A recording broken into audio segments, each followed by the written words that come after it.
I've known Terry since late 60s, I suppose. I used to see him doing his poetry recitations downstairs in Doogie Nights, and maybe spoke to him the odd time. I didn't really get to know him until around the time I was doing a pirate radio station called Radio Peace, an illegal one, I suppose, the legal one we're now working on. And I headed over to England shortly after that. I remember Terry gave me some posters to take to some shop in London. Even then he was wheeling and dealing. Even in his relatively early days, he was mostly publishing books of poetry and stuff then.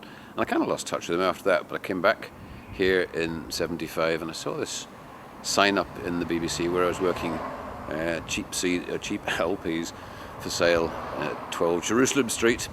Terry Hooley's name on the bottom. I thought, let's go and say hello to him again, and got to know him quite well again at that time. And it was out of that sort of mail order thing and sort of people calling to his house that he set up the Good Vibrations record shop, and I kind of helped him with painting the place and what have you. And I remember he was very fond of Melanie Harold, and I was running a folk club, and I said I can get Melanie to come down and open the shop for you. I think she was called Joanna Carlin in those days, but she came down anyway and did the grand opening, and a good time was had by all, and well, the rest is history.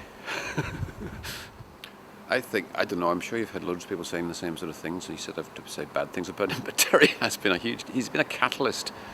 He really has. I mean, that record shop of his has just got such a reputation as the knowing record shop, the shop where you can meet people who like music and understand music. And he's got this reputation because he started off putting out kind of punk and new wave records. Seagulls are winning, are they? Okay, what impact do you think he's had on the music scene?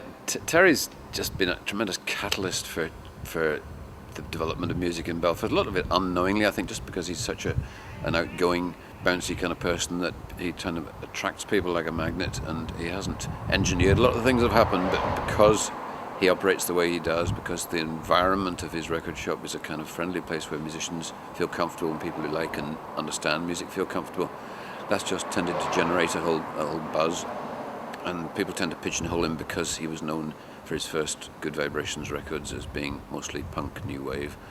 They tend to think that's Terry's bag. In fact, he's got a hugely wide range of tastes in music, and that's reflected in the stuff he stocks in the shop as much as anything else.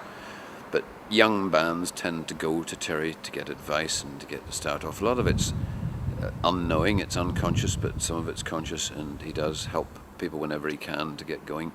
And as I say, he's a catalyst as much as anything, and just that huge energy he has.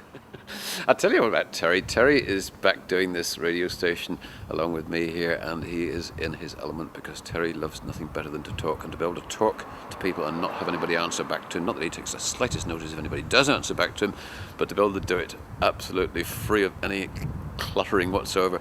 That must be like paradise for Terry, and I must admit I really enjoy listening to his radio programs because his ego runs mad. He loves name dropping left, right and centre. Half it's invented, I'm quite sure, but it doesn't matter. It's very, very entertaining broadcasting, and if BBC could trust him, which they couldn't, he could be a huge radio star because he's the most entertaining broadcaster I know.